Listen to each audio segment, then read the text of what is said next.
사람의 행위가 자기 보기에는 모두 깨끗하여도 여호와는 심령을 감찰하시느니라. 너의 행사를 여호와께 맡기라. 그리하면 내가 경영하는 것이 이루어지리라. 우리의 삶의 모든 주관자가 되시는 하나님 아버지, 우리의 모든 근심과 걱정과 염려, 또 기쁨과 감사도 다 주님께 맡깁니다. 주님이 앞서 행하시고 이루어 주심을 우리가 기대하며 기도할 때마다 주님의 그 선한 능력을 맛보는 주인공들이 되게 하여 주시고, 이 시간 마음과 뜻과 정성을 모두 주님 앞에 예배드릴 때 우리의 심령 가운데 하나님 좌정하여 주시고 임하여 주시고 주님이 함께 하시는 것을 경험하며 주님의 선한 능력을 맛보는 시간 되게 하여 주시옵소서. 여러 가지 사정으로 함께 예배 자리에 참석하지 못한 우리 교우들도 주님 어디에 있든 무엇을 하든 불꽃 같은 눈동자처럼 지켜보아여 주시고, 이 시간 주님이 허락하시는 그 동일한 은혜를 맛보게 하여 주시옵소서. 감사드리며 예수님의 이름으로 기도 올려옵나이다. 아멘.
주보와 앞에 화면을 참고하셔서 참회의 기도를 드리겠습니다.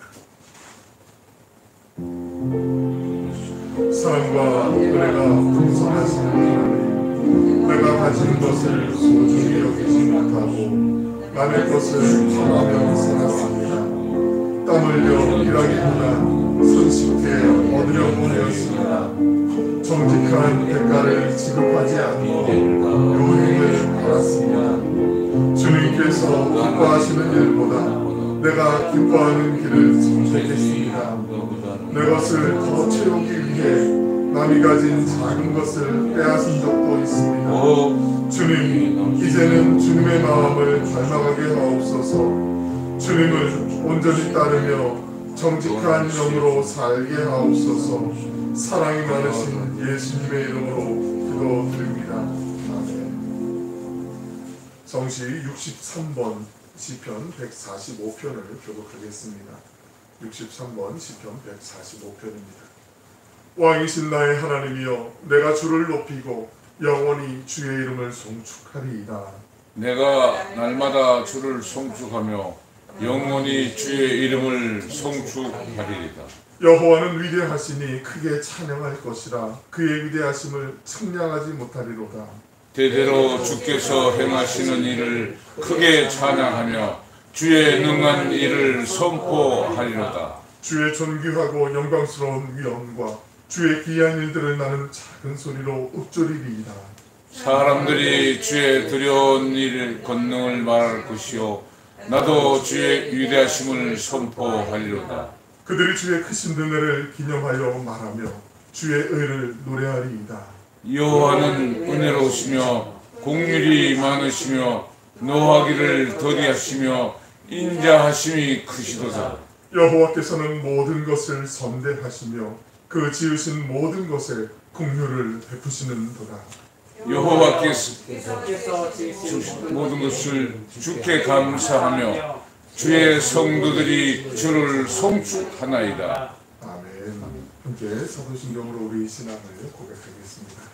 나는 전능한 하나님 아버지 천지의 창조주를 믿습니다. 나는 그의 유일하신 아들 우리 주 예수 그리스도를 믿습니다. 그는 성령으로 잉태되어 동정녀 마리아에게 나시고 본디오 빌라도에게 고난을 받아 십자가에 못 박혀 죽으시고 장사된 지 사흘 만에 죽은 자 가운데서 다시 살아나셨으며 하늘에 오르셔 전능하신 아버지 하나님 우편에 앉아 계시다가 거기로부터 살아있는 자와 죽은 자를 심판하러 오십니다. 나는 성령을 믿으며 거룩한 공개와 성도의 교제와 죄를 용서받는 것과 몸의 부활과 영생을 믿습니다. 아멘.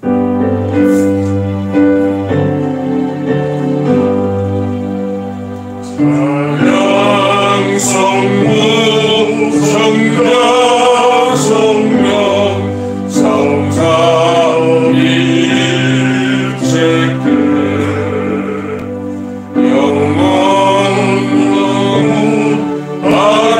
아직까지 영광을 돌리세 영광을 돌리세 아멘. 모두 자리에 앉으시겠습니다. 이제 예배를 위해 허본 거사님 기도하시겠습니다.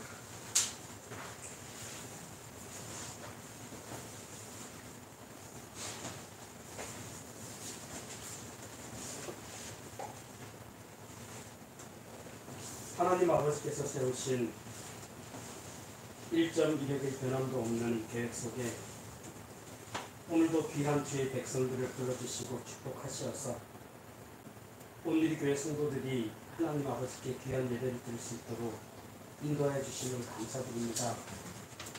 지난 한 주간 동안 세상 가운데서 살면서 상한 심령으로 예배드리는 주의 백성들이 이 예배를 통해 치유받게 하시고 이 예배를 통해 은혜받게 하시고 이 예배를 통해 용서받는 주의 백성이 될 수 있도록 인도하여 주시길 원합니다. 하나님 아버지, 하나님의 은혜와 축복을 이 땅에 전하기 위해서는 저희가 먼저 그 은혜와 축복을 경험하길 원합니다. 실로암 연못에서 장님이 눈을 뜬 것 같이 성전 미문의 안진뱅이가 일어나 걸으라 하는 말씀을 믿음으로 인해서 치유받은 같이 하나님 아버지께서 주시는 은혜를 넉넉히 받아 이 땅에서 살아가는 동안 그 은혜를 전하고 증명할 수 있도록 축복하여 주시길 기도드립니다. 내가 반드시 너에게 복주고 복주여 너를 번성케 하리라 하신 주의 백성들을 향한 하나님 아버지의 축복의 말씀을 믿습니다.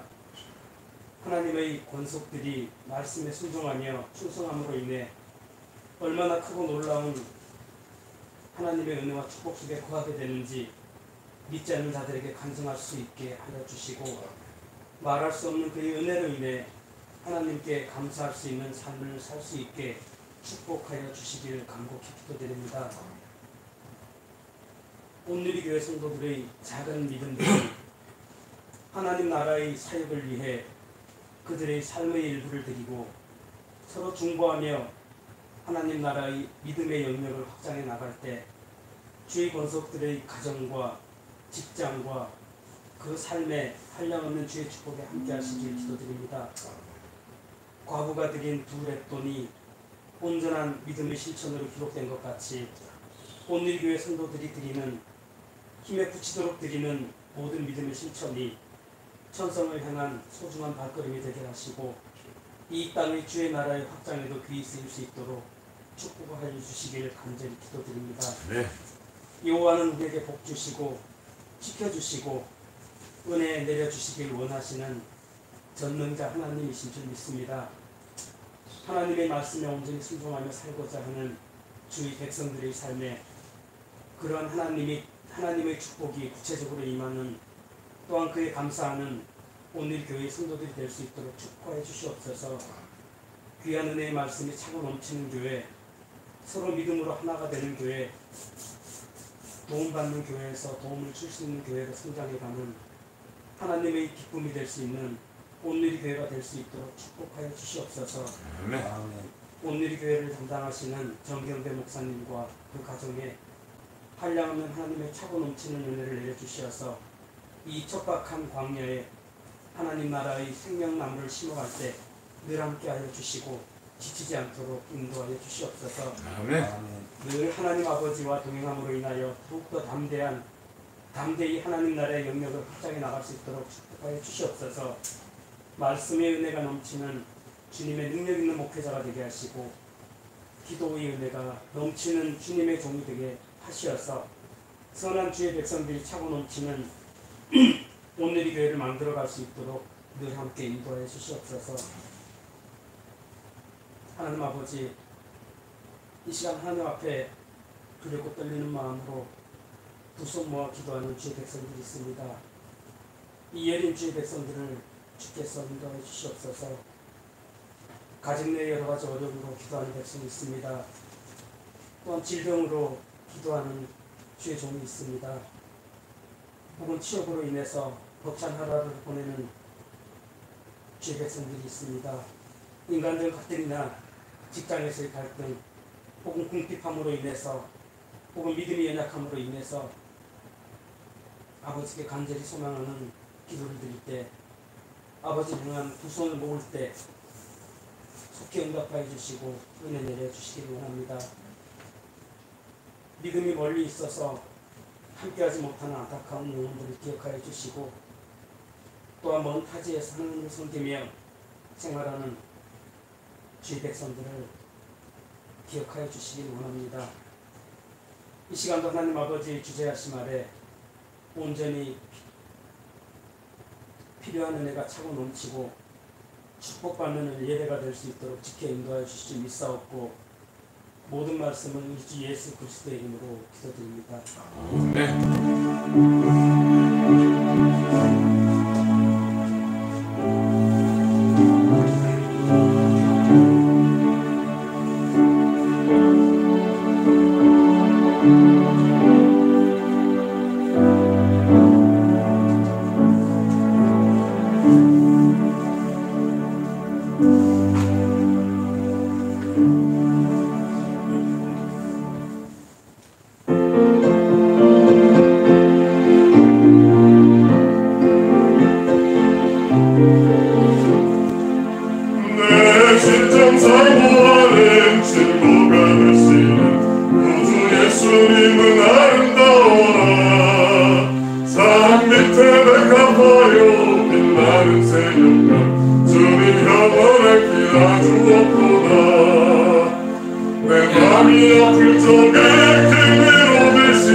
오늘 이 시간 우리에게 허락하신 하나님의 말씀은 사도행전 4장 8절로 12절의 말씀입니다.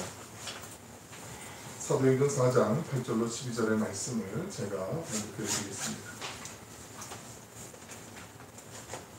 이에 베드로가 성령이 충만하여 이르되 백성의 관리들과 장로들아, 만일 병자에게 행한 착한 일에 대하여 이 사람이 어떻게 구원을 받았느냐고 오늘 우리에게 질문한다면 너희와 모든 이스라엘 백성들은 알라.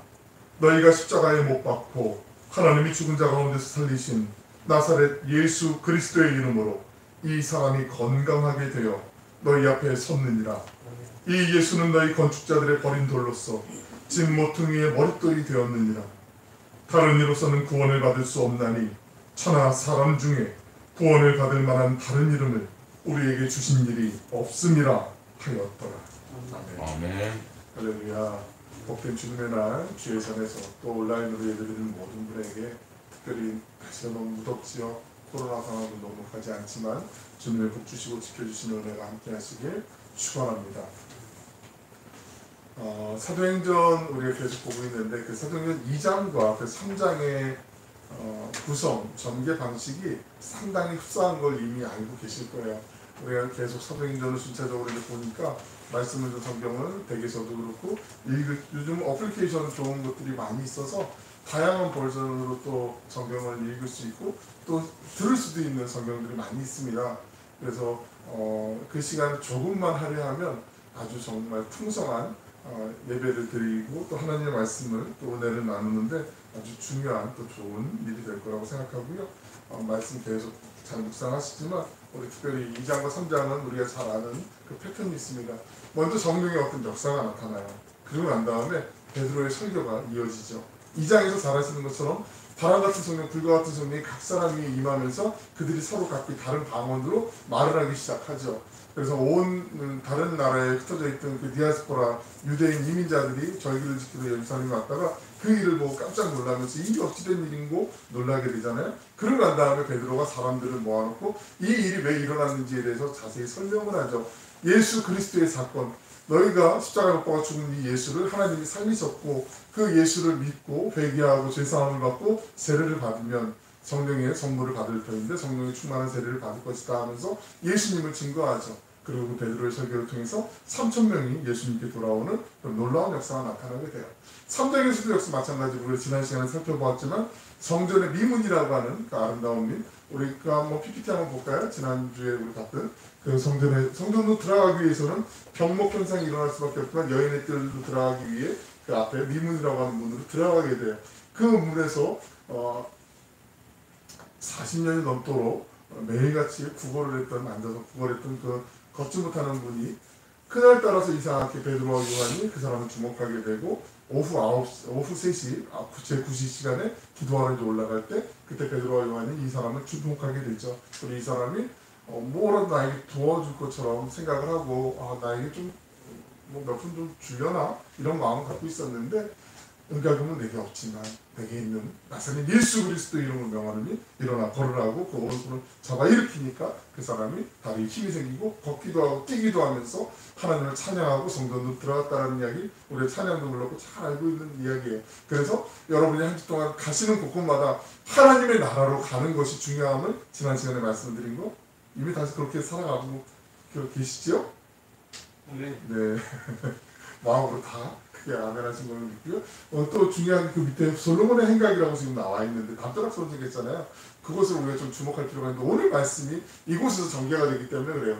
성전 미문 앞에 사람들이 이제 이 사건을 보고 막 모이거든요. 막 수근수근하고 이제 모이게 되거든요. 그러니까 그 공간에 사람들이 모일 수가 없으니까 오늘 4장까지 한번 다 같이 말씀을 나누려고 하는데 사람들이 도저히 거기 다 모일 수가 없으니까 그 옆으로 이제 흩어지면서 베드로가 이 일에 대해서 사건에 대해서 설명하는 게 나와니까 2장에서도 성령의 사건이 먼저 나오고 베드로의 설교가 나오고 3장에서도 성령의 사건이 나타나고 그 다음에 베드로가 이 일에 대해서 해석을 해줘요.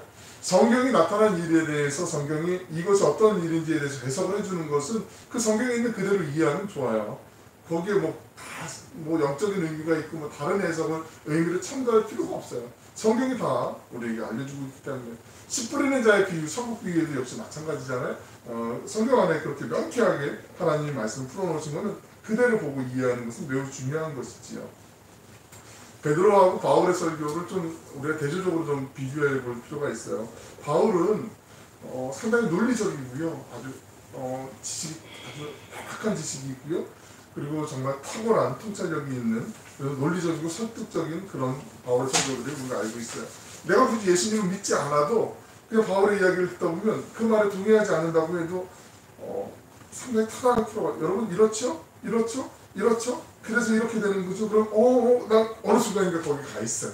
바울의 설교는 상당히 그래서 논리적이고 상당히 통찰력이 있고 그가 쓰는 어휘력은 누구도 따라갈 수 없는 아주 상당한 수준이 있습니다. 시각적인 깊은 단어를 갖고 있고 해학적이고 철학적인 단어들이 그냥 막 뿜어져 나오는 바울의 설교의 특징이 있어요. 그에 비해서 베드로의 설교는요, 바울처럼 그렇게 막 탁월하거나 논리적이거나 그러진 않아요. 근데 단순해요. 근데 명료해요. 아주 짧은 그 몇 개 안 되는 단어로 구사되어 있는데 최소한의 단어로 구성된 그 문장들이 정말 베드로의 설교는 해박하다는 느낌보다는 마치 날카로운 칼날이 알아갖고 급소로 마치 그냥 그 맹수를 향해서 달려드는 그 칼날처럼 그냥 찔러요. 근데 그 속에 통찰력이 있고 통쾌함이 있고 확실한 그 하나님의 은혜가 그 안에 철철 막 흘러 넘쳐져. 단호함이 있어요. 흔들리지 않고 타협하지 않는 그 진리가 마치 힘찬 분수처럼 막 솟아오르는 그런 시원함이 있습니다. 그것을 좀 참고하시면서 성경을 보는 것도 또 다른 또 관점에서 아주 유익이 될 거라고 생각을 하고요. 우리 지난 시간에 나눴던 그 사도행전 3장 앞부분에 있는 이야기 잘 아시지만 다시 한번 생각을 해보려고 해요. 사람들이 아까 말씀드린 것처럼 이제 성전 미문 앞에서 아름다운 문 앞에서 이 자기들이 평상시에 늘 보고 지냈던 그 40년 이상 앉아서 어쩔 수 없이 구걸하면서 살아갈 수밖에 없는 그 처참한 그 삶의 자리를 걸어왔던 그 사람이 일어나면서 걷고 뛰고 찬양하는 것을 보면서 깜짝 놀라게 되죠. 왜 안 놀라겠어요? 이게 바라는 소망일 수는 있지만 현실 세계에서 쉽게 일어날 수 없는 일이잖아요. 말 그대로 기적이잖아요. 기적. 아무리 유명한 의사라도 하루아침에 고칠 수 있는 능력이 있는 건 아니거든요. 이것은 마치 하나님만이 할 수 있는 신적인 능력이 있는 그런 사건이었단 말이죠. 많은 사람들이 모여있을 때 베드로가 그 설교하는 첫 번째 문장이 사도행전 3장 12절에 나타납니다. 우리 3장 12절에 있는 말씀 한번 같이 읽어보실까요? 시작. 베드로가 이것을 보고 백성에게 말하되 이스라엘 사람들아 이 일을 왜 놀랍게 여기느냐. 우리 개인의 권능과 경건으로 이 사람을 겪게 한 것처럼 왜 우리를 주목하느냐. 베드로가 이스라엘 사람들을 왜 이를 놀랍게 여기느냐라고 질문하면서 말씀을 시작을 해요. 여러분 왜 도대체 왜 놀라시는 거예요? 라고 말하고 있죠. 놀랄 수밖에 없죠. 왜 안 놀래요? 이게 놀랄 수밖에 없는 일이잖아요. 정말 이거는 도저히 상상할 수 없었던 그런 일인데 일어나요. 그리고 유대인들이 이스라엘 사람들이 놀랬던 또 다른 이유가 있어요. 왜냐하면 베드로가 이 주의를 환기시키면서 이 질문을 하고 난 다음에 왜 우리를 주목하냐라고 얘기하는데 유대인들에게는 메시아 사상이 지금도 있잖아요. 메시아를 기다리고 있단 말이죠. 그런데 이미 역설적이지만 예수님이 오셨잖아요. 근데 예수님을 인정하지 않았거든요. 예수님을 믿지 않았거든요.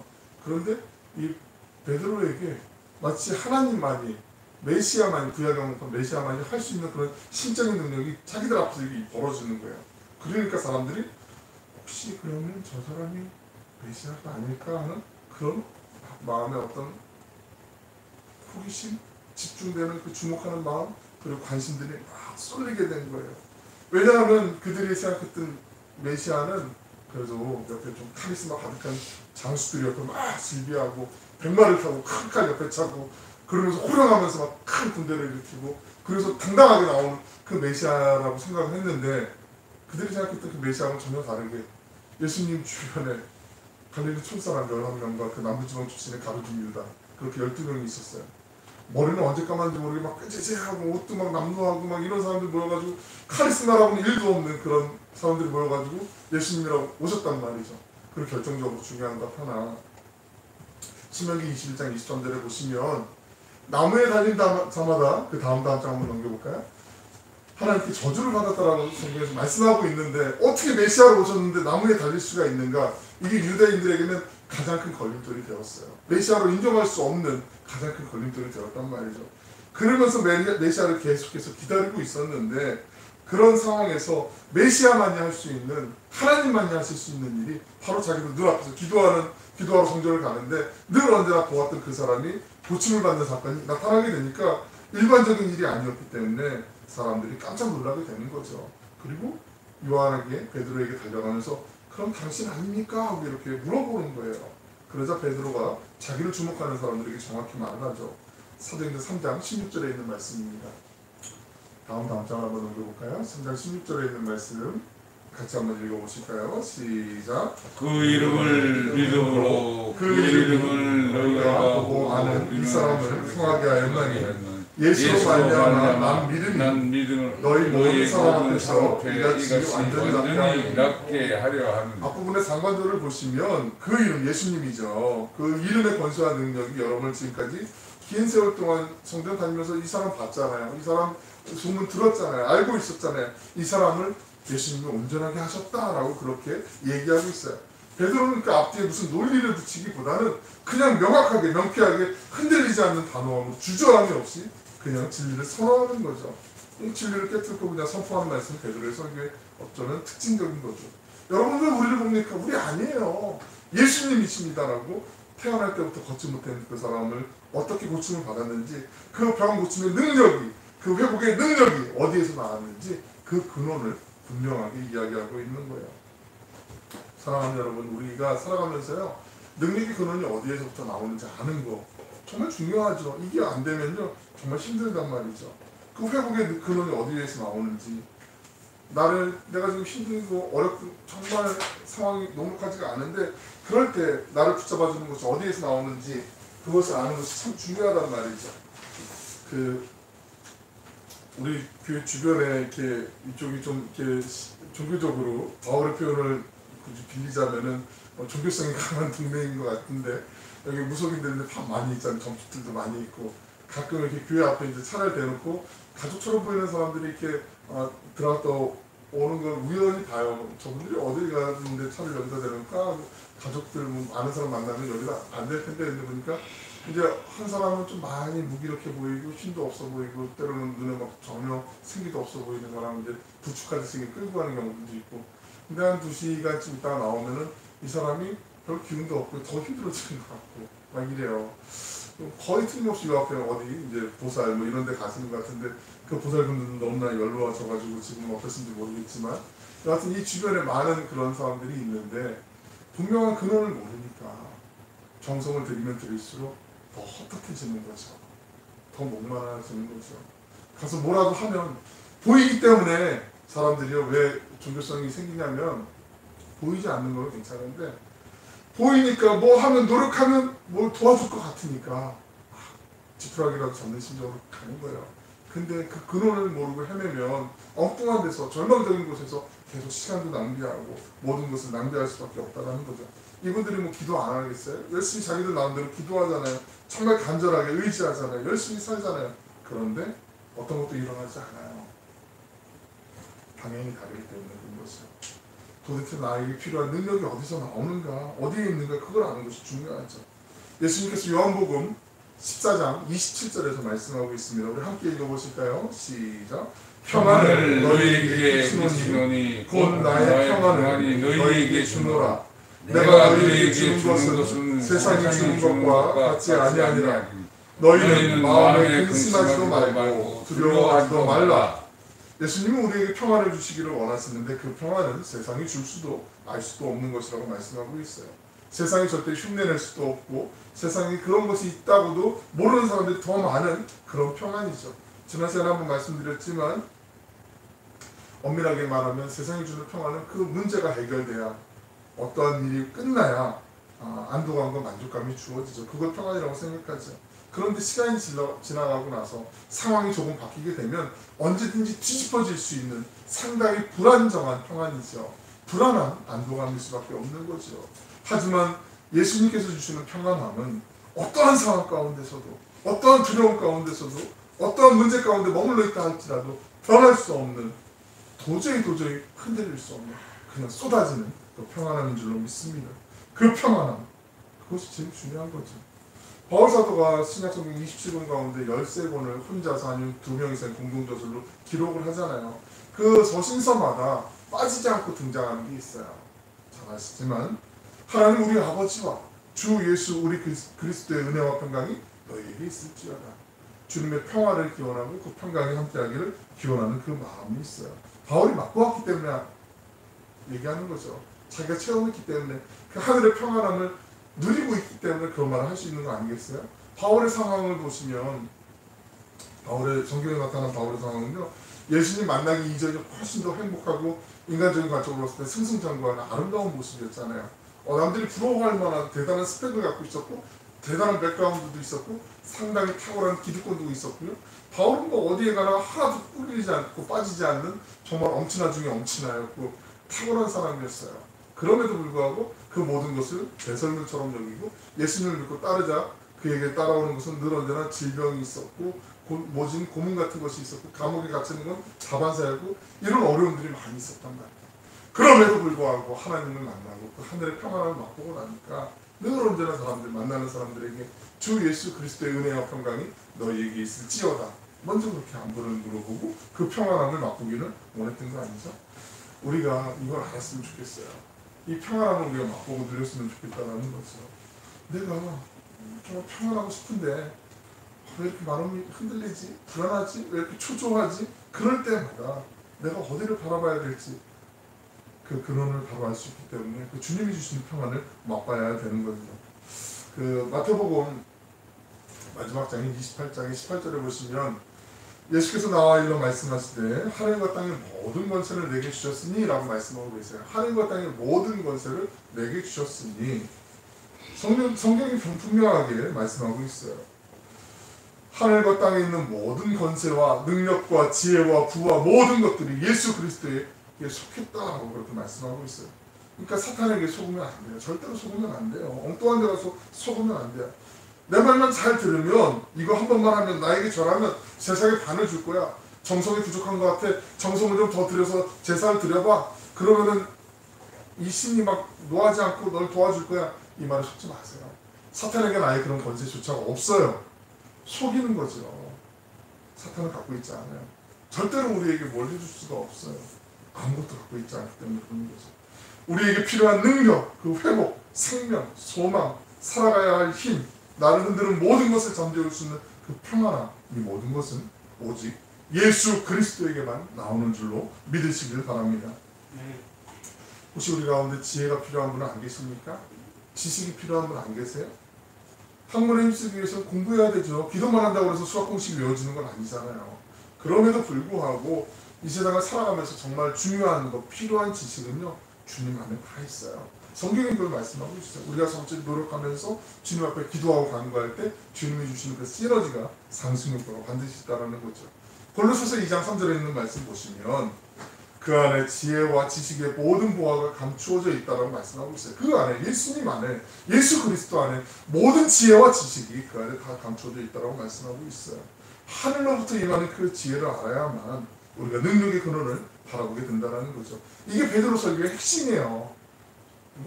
군더더기가 없어요. 정말 좋죠. 왜 이 태어날 때부터 걷지 못했던 사람이 고침을 받았는지에 대해서 베드로가 설교하고 있어요. 그 능력이 어디에서 나왔는지 예수님이라는 것을 분명하게 선언하고 있어요. 그리고 사람들이 자신들을 조금이라도 주목했던 것, 자신들을 바라보면서 혹시 당신이 메시아 아닙니까? 라고 이렇게 엉뚱하게 생각할 수 있었던 모든 것들을 아예 다 차단을 해버리고 그 시선들을 예수님께로만 돌이키게 그렇게 보여주고 있어요. 정말 그 설교자의 자세를 알려주는 정말 교과서 같은 그런 대목이라고 볼 수 있어요. 우리가요, 설교자에게 집중하면 안 돼요. 어떤 사역자에게 집중하면 안 돼요. 만약 열심히 기도를 해서 기도해서 나았다. 그 기도해준 사람을 주목하면 안 돼요. 물론 고맙죠. 인간적으로는 감사하죠. 하지만 그것을 너무 주목하면 안 돼요. 사람을 주목하는 게 아니라 예수님만 바라보도록 해야 돼요.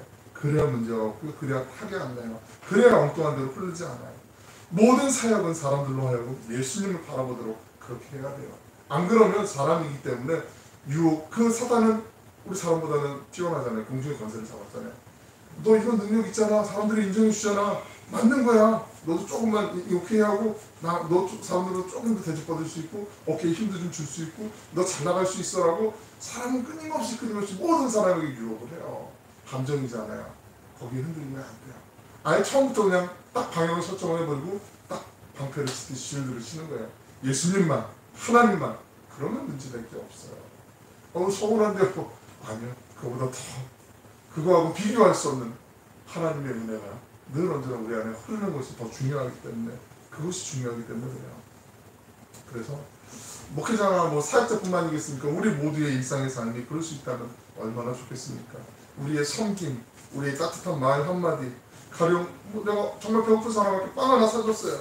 그런데 그 빵 하나 사준 그 섬김과 어떤 후원들이 나를 주목하는 게 아니라 그 사람을 통해서 나에게 이런 일을 행할 수 있도록 예수님이 나에게 마음을 주셨고 사랑해 주셨어. 나는 그거 정말 큰 사랑에 비친 자인데 작은 것을 나누는 것 뿐이에요 라고 고백할 때 그 사람이 예수님이 정말 좋은 분이구나 라고 이렇게 인정할 수 있는 거, 그렇게 바라볼 수 있는 거, 이 속에서 그리스도의 향기가 나오는 거 아니겠어요? 우리 삶을 통해서 이런 일들이 나타날 수 있다면 얼마나 행복한 것일까요? 그래 내가 좀 하지 뭐 이러면은 뭐 잘난 척하네 뒤에서 와서 그럴 수도 있단 말이죠. 그런데 그냥 예수님만 집중하는 거, 이거만큼 행복한 게 어디 있겠습니까? 그게 우리의 신앙 공동체를 건강하게 이끌어가는 비결인 줄로 믿고요. 저도 그렇게 쭉 가고 싶고요. 우리 모두가 그렇게 갔으면 좋겠고요.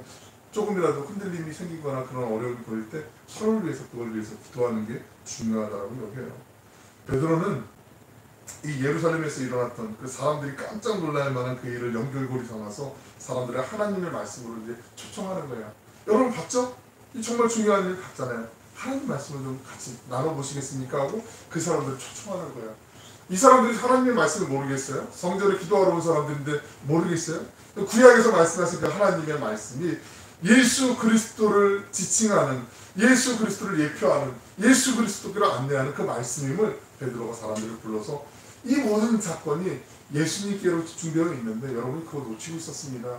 그 예수님에 대해서 여러분이 보고 들은 이 일에 대해서 우리가 증인입니다라고 고백하는 거예요.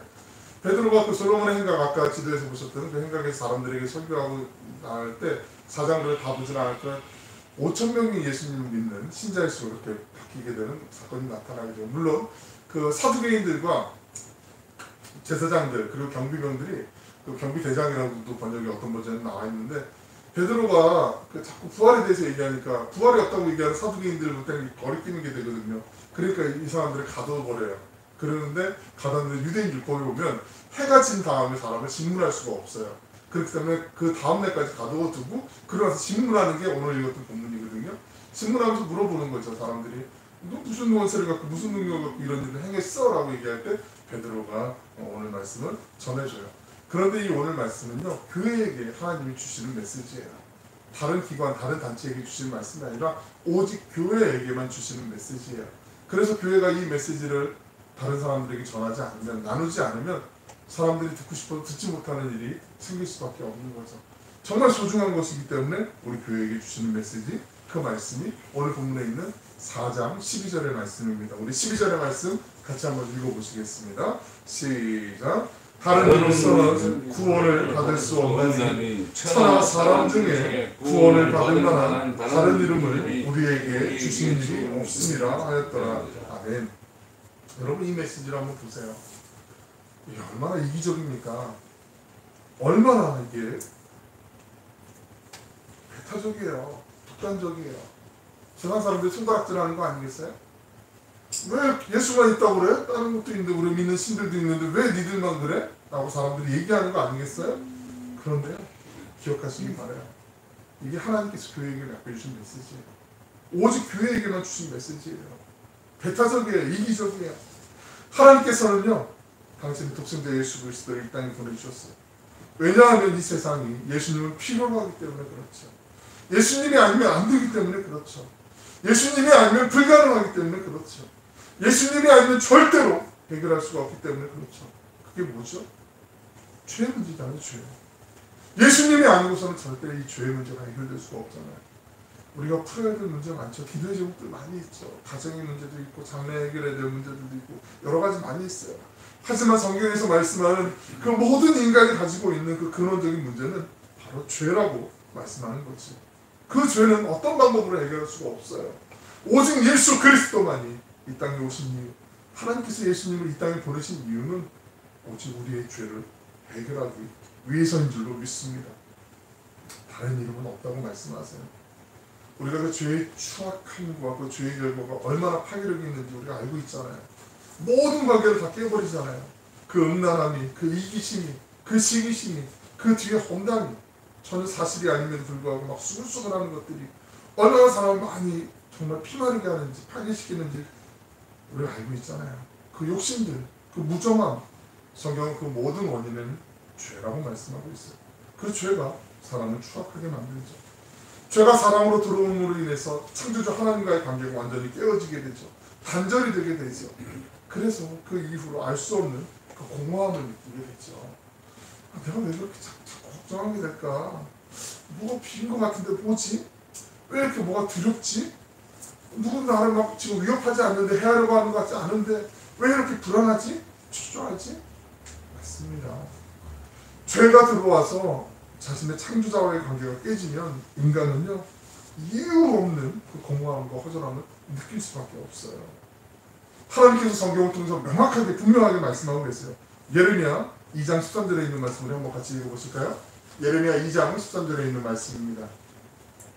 중요한 말씀입니다. 한번 이건 나중에 한번 성경의 밑줄을 좀 그어놓으시면 좋겠어요. 같이 한번 읽어보실게요. 시작. 내 백성이 두 가지 악을 행하였나니 곧 그들이 생수에 근원되는 나를 버린 것과 스스로 웅덩이를 판 것인데 그것은 그 물을 가두지 못할 터진 웅덩이들이니라.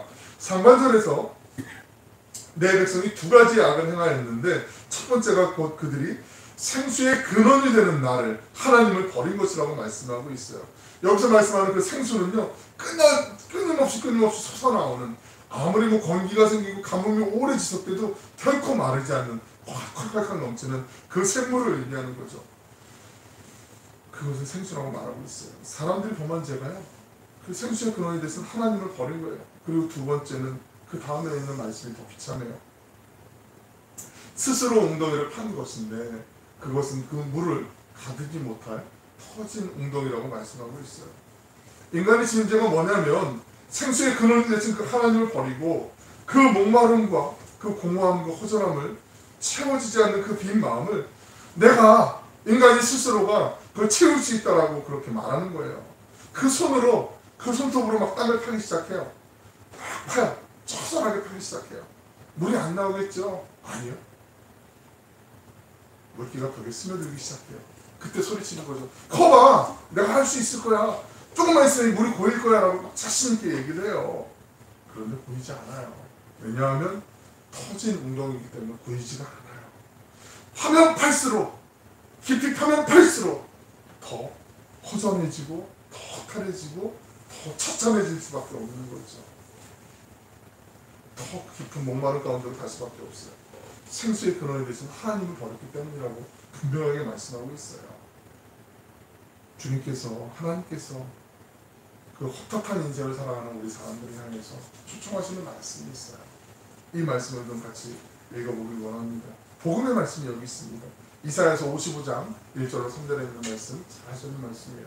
같이 한번 읽어보겠습니다. 하나님의 초청입니다. 시작. 오호라 너희 목마른 자들아 물로 나오라 도로는 자도 오라 너희는 와서 사먹되 돈 없이 값없이 와서 포도주와 젖을 사라. 너희가 어찌하여 양식하는 것을 위하여 은을 달아주며 배부르게 하지 못할 것을 위하여 수고하느냐. 내게 듣고 들을지어다. 그리하면 너희가 좋은 것을 먹을 것이며 너희 자신들이 기름진 것으로 즐거움을 얻으리라. 너희는 귀를 기울이고 내게로 나와 들으라. 그리하면 너희의 영혼은 살리라.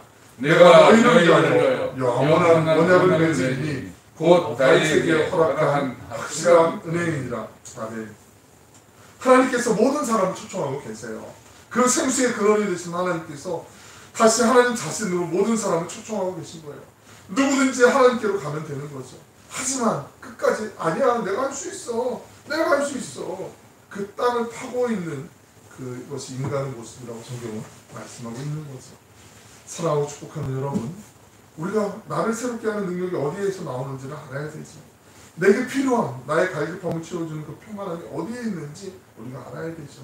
세상에는 결코 없습니다. 오직 예수님에게만 하나님께만 내게 필요한 그 생명의 근원이 있는 거죠. 그분이 우리를 초대하고 계세요. 어쩌면 그렇게 생각할 수도 있어요. 그래 맞아. 하나님 우리 초청하시지. 하지만 난 아니겠지. 내가 작년까지 얼마 전까지만 해도 내 맘대로 살았으니까 나는 죄를 많이 범했으니까 나는 아니겠지. 그 초대에서 예외됐겠지라고 생각할 수 있어요. 하지만 하나님은 단호하게 아니라고 말씀하고 계시는 거죠. 주님은 모든 사람을 어떤 사람도 차별하지 않고 다 부르고 계세요. 이사야서 55장 6절 7절에 있는 말씀 같이 한번 읽어보겠습니다. 6절 7절에 있는 말씀 시작. 너희가 여호와를 만날 만한 때에 찾으라. 가까이 계실 때 그를 부르라. 악인은 그의 길을, 불의한 자는 그의 생각을 버리고 여호와께로 돌아오라. 그리하면 그가 긍휼히 여기시리라. 우리가 하나님께로 돌아오라. 그가 너그럽게 용서하시리라. 하나님께서 두 팔 벌리고 기다리고 계세요. 돌아오고 계시라고 말씀하세요. 영혼에 목마른 사람들 다 오라라고 말씀하고 계시는 거죠. 정죄가 아니고요, 심판이 아니고요, 차별이 아니고요, 그 죄로 인해서 무너진 그 인생을 향해서 하나님께서 초청하고 계신 거죠. 그 모든 악한 길을 버리고 다시 돌아오라고 애타게 주님이 찾고 있는 거죠. 이사야서 58장 11절에 있는 말씀 한 말씀 더 보겠습니다. 시작. 여호와가 너를 항상 인도하여 메마른 곳에서도 내 영혼을 만족하게 하며 내 뼈를 견고하게 하니 너는 물된 동산 같겠고 물이 끊어지지 아니하는 샘 같을 것이라. 많은 사람들이 광야 같은 삶 때문에 힘겹다고 얘기를 하죠. 광야가 힘들죠. 그러나 하나님 분명히 말씀하세요. 그 광야 같은 메마른 땅에서도 만족하게 하시겠다라고 하나님 말씀하고 계세요. 하나님이 함께 하시기 때문에 만족할 수 있는 거죠. 하나님이 함께 하시면 우리가 생각했던 그 한계의 상황 그 속에서도 만족할 수 있다라고 주님이 말씀하고 계신 거예요. 사랑하고 축복하는 여러분, 우리 하나님 한 분으로 만족할 수 있잖아요. 다른 게 없어요. 필요가 없어요. 하나님은 충분한 거 아니겠습니까? 우리 살아가면서 하루 24시간, 하루 1440분 가운데 5분이든 10분이든 1440분 가운데 10분이면 얼마나 작아요. 그 시간 휴대전화 다 끄고 다른 거 차단 다 해버리고 오롯이 혼자만 하나님과 독대할 수 있고 하나님께만 집중할 수 있는 그 시간 한번 가져보시면 어떻겠어요? 이미 그 이상의 시간들을 하나님과 함께 교제하는 분들 계시지만 이렇게 시작해 보시는 거예요. 다른 거 기도할 거 많이 있지만 그 기도하는 거 아니고 그냥 하나님만, 주님의 얼굴만 구하는 거예요. 하나님 살아계시다는데 하나님 모든 것의 근원이 되신다고 하시는데 하나님, 나 하나님 만나고 싶습니다. 하나님, 나 하나님 찾고 싶습니다. 그렇게 한번 하나님께만 집중해 보는 거예요. 단 5분, 10분만. 1440분 중에 5분, 10분만. 날마다 꾸준하게. 그 속에서 하나님이 어떻게 만나주실지 우리가 기대하면 돼요. 내가 바라고 싶은 모든 것들조차 내려놓고 하나님만, 하나님의 이름만 불러보는 거죠. 하나님 안에 우리를 회복시켜 주시는 은혜가 있고 하나님께 우리의 생명과 소망이 있습니다. 그 하나님께서 우리에게 주신 유일한 이름, 구원의 유일한 이름이 바로 예수 그리스도이시죠. 그 예수님의 이름을 붙잡고 부르면서 진정한 하늘의 평화와 만족을 누리고 나누시는 행복한 주인공들 되시길 주님의 이름으로 간절히 축원합니다. 아멘. 기도하시겠습니다. 사랑하고 풍성하신 아버지 하나님, 사랑하고 축복하는 우리 오늘의 교회 모든 교우들 한 사람 한 사람 예외 없이 모든 것의 근원이 되시는 예수 그리스도를 알게 하여 주시옵소서. 지식으로 이론으로 아는 게 아니라 체험하고 맛보게 하여 주시옵소서. 우리에게 임하신 그 예수 그리스도의 이름이 얼마나 소중한지, 얼마나 존귀한지를 우리가 맛보게 하여 주시옵소서. 주님, 우리가 주님을 더 구하기를 원합니다. 필요한 건 많이 있지만, 해결해야 될 문제들도 많이 있지만, 하루에 단 10분만이라도 세상의 모든 소리를 끄고 주님 앞에 앉아 주님의 얼굴만 구하게 하여 주시옵소서. 세상에 우리가 갖고 있는 복음을 희석하려 하고 진리의 칼날을 무디게 합니다. 주님께서 우리 교회에게 주신 메시지를 타협하지 않게 하여 주시고 이 복음의 칼날이 무뎌지지 않도록 지켜 보호하여 주시옵소서. 그 날카로운 칼로 사람을 정죄하고 판단하는 것이 아니라 죄와 힘써 싸우게 하여 주시고 그 죄를 이김으로 회복이 되는 하늘의 평안함과 행복을 삶으로 누리게 전하게 하여 주시옵소서. 사랑이 많으신 예수님의 이름으로 기도 올려옵나이다. 아멘.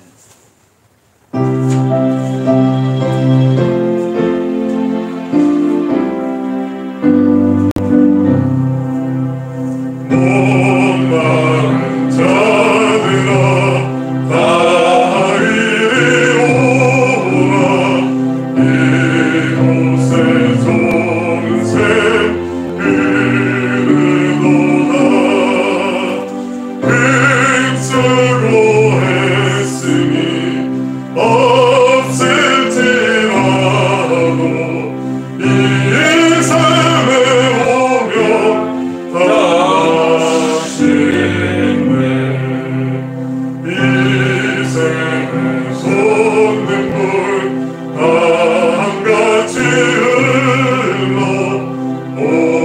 서남 만국에 나타나네. 무너지기 전에 공간이 없지. 다 나서시고 또 마시겠네. 생명수 생물 마신 자마다 몸 다시 마르지 아니하고 속에서 솟아나 생수가 되어 영원히 솟아 늘 풍성하네. 이 생을 이루는 생명의 샘물 저수정빛같이 늘 맑도다. 어린 양 보좌가 근원이 되어 생명수 샘이 늘 외치잖네. 예배 자리에 나온 여러분 모두를 환영하고 축복합니다. 우리 한번 옆에 계신 분들 같이 앞에 계신 분들 한번 인사하시면서 환영의 박수 한번 치도록하겠습니다. 감사합니다. 성령님 9번째 주일이고요. 날씨가 제일 무더운 주간을 또 한 주간 보내셔야 되는데 모쪼록 심신 건강하게 잘 지키시길 기도합니다. 방역 단계가 계속 2단계지만 또 어떻게 될지 몰라서 거기에 맞춰서 또 교회도 적극적으로 준비하고 대처하려고 합니다. 그래서 이 상황이 빨리 지나갈 수 있도록 기도해 주시기 바라고요. 어제 원래는 그 교학교 여름성경학교를 하려고 했어요. 근데 코로나 상황도 그래서 어디를 나가는 것 자체도 좀 꺼려지는 상황인데 굳이 우리가 교회 이름 모여서 다른 사람들 보기에도 좀 염려될 만한 그런 모임을 잠시라도 갖는 건 덕이 안 될 것 같고, 그래서 우리 좀 연기를 했습니다. 그래서 나중에 좀 상황을 보고 뭐 필요하면 또 온라인으로 이렇게 대체하든지 그렇게 지금 하고 있습니다. 생각하고 있으니까 위에서 생각나실 때 또 기도해 주시면 감사하겠습니다. 우리 지난주에 오신 장윤주 성도님 이렇게 또 오셔서 감사하고 또 주님 안에서 건강한 믿음 생활로 또 하나님과 동행하는 기쁨이 넘치시길 축복합니다. 우리 함께 자리에서 일어나셔서 445장 찬양하시고 기도함으로 예배 마치도록 하겠습니다.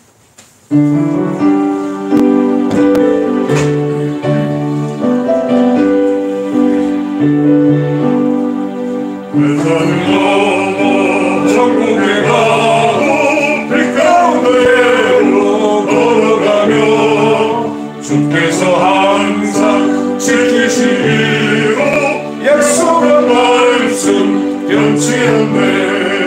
하늘의 영광 하늘의 영광 내 성소는 자고도 넘쳐 할렐루야. 힘차게 불러 영원히 주를 찬양하리. 깜깜한 밤에 가면지하고 주께서 나를 깨우시고 나에게 밝은 빛이 되시니 내게 버릴 염려 없네.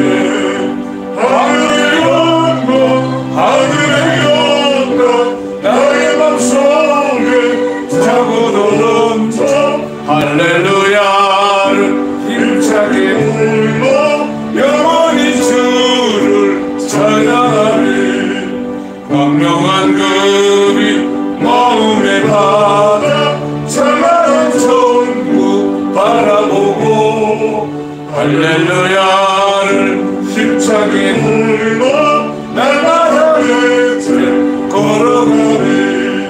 하늘의 영광 하늘의 영광 나의 맘속에 차고도 넘쳐 할렐루야를 힘차게 불러 영원히 주를 찬양하리. 기도하시겠습니다. 사랑하는 풍성하시고 자비로우신 아버지 하나님, 무더위의 한복판에서 또 여러 가지 분주한 일상, 또 지치고 피곤한 상황 가운데서도 하나님 우리를 지키시고 인도하셔서 또 예배의 자리로 또 우리 각자의 처소에서 또 마음을 다해 함께 예배드릴 수 있도록 인도하시니 감사드립니다. 우리 사랑하고 축복하는 온누리교회 모든 믿음의 형제자매들 기억하여 주셔서 원근 각처에서 또 멀리에서 또 주님과 함께 동행하며 하루하루 살아갈 때마다 하나님의 그 불꽃같이 지켜주시는 그 눈동자와 같이 지켜주시는 그 은혜가 함께 하시길 원합니다. 주님께서 붙잡아 주시고 지켜주시면 광야와 같은 그 메마른 한복판에서도 샘물이 나는 그 물된 동산과 같은 뼈가 단단해지고 하나님의 복을 누리는 그 역사가 나타나는 줄로 믿습니다. 하나님이 함께 하시면 능치 못함이 없는 줄로 믿고 주님이 함께 하시기에 모든 것이 준비되었고 모든 것이 충만하며 모든 것이 완전함을 우리가 믿음으로 바라보고 담대함으로 우리에게 주어진 상황들 잘 이겨나갈 수 있도록 우리의 마음과 생각을 지켜주시는 줄로 믿습니다. 하나님, 주님 앞에 나올 때 또 정성을 다해 예물을 준비한 심령들 기억하여 주시고 우리의 삶의 모든 수확의 모든 것들이 하나님께로부터 말미암았음을 믿음으로 고백하며 10의 1을 구별하여 드리는 심령들도 있습니다. 또 기도의 제목을 담아서 각양의 감사의 예물을 드리고 또 주일헌금을 드리고 여러 가지 목적을 따라서 기도하며 예물을 드리는 그 심령들, 그 물질을 기억하여 주셔서 하나님 그 물질이 사용되는 곳에 하나님의 사랑이 증거되게 하여 주시고 모든 이름 위에 뛰어난 이름, 천하 만민 가운데 다른 이름을 주신 이가 없는 그 예수 그리스도의 이름만이 증거되는 일에 온전하게 사용될 수 있도록 하나님 은혜 위에 은혜로 함께하여 주옵소서. 우리의 삶 가운데도 가정 가운데도 핍절하지 않도록 주님께서 필요한 것들 날마다 일용할 것들을 채워주심을 믿사오니 하나님 허투루 세지 않도록 우리의 건강 지켜주시고 가정에 여러 가지 계획하며 나아갈 때마다 하나님 바른 선택을 하고 주님이 기뻐하시는 일에 최선을 다할 수 있도록 하늘의 지혜와 지식으로 함께하여 주시옵소서. 그 이름 안에 모든 근원이 있는 것을 우리가 잊지 않게 하시고 주님과 함께하는 그 은혜가 넘치는 우리 모두가 되게 하여 주시옵소서. 이제는 우리 구주 예수 그리스도의 은혜와 하나님의 담이 없으신 그 크신 사랑하심과 성령님의 감화 감동 충만하게 하시는 그 교통하심이 우리에게 주신 유일한 구원의 이름 예수 그리스도의 이름을 붙잡고 세상을 향해 나아가는 모든 예배자들 머리머리 위에 그 가정 가운데 생업의 현장 위에 사랑하는 조국 대한민국 위에 이제로부터 영원토록 함께하여 주시기를 간절히 축원하옵나이다. 네.